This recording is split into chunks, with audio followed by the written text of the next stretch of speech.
Samantala, hindi naman alintana ng mga tauhan ng Philippine Coast Guard ang malalakas na pagulan at hangin na dala ng Super Typhoon Nando, mailikas lamang ang ilan nating mga kababayan. Ayon sa PCG, mananatili silang nakaalerto lalo na't may panibagong bagyo. Si Ryan Lesiges sa sentro ng balita. Sa gitna ng hagupit ng Super Typhoon Nando, puspusan ang isinagawang rescue operations ng Philippine Coast Guard at pag-alalay sa ilang pamilya na naapektuhan ng bagyo. Sa Ilocos Sur, matagumpay na nailigtas ng PCG ang 4 na individual matapos tumaas ang level ng tubig sa Buaya River. Gamit ang lubid na itawid ang ilang residente patungo sa mas ligtas na lugar.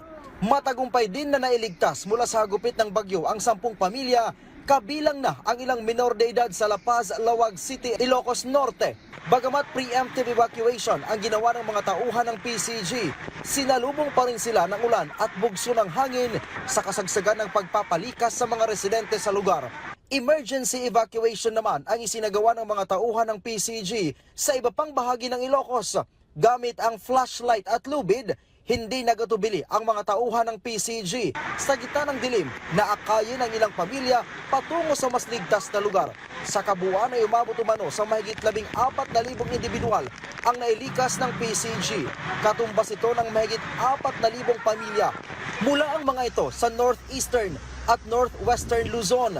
So noon nabigyan po tayo ng advisory na posibleng ito ay maging super typhoon, with coordination po sa ating LGU ay nag-conduct na po tayo kaagad na preemptive evacuation. Kaya nung dumating na po itong bagyo, ang ginawa na lang po natin is more of relief distribution po doon sa mga na-evacuate po natin ng mga individuals and families po. Bagamat nakalabas na ng Philippine Area of Responsibility ang Super Typhoon Nando, pero nananatiling naka-red alert ang PCG. Ito ay bilang paghahanda naman nila para sa inaasahang pagpasok ng isa pang bagyo. 24/7 po naka-standby at naka-activate ang lahat po ng ating mga deployable response group.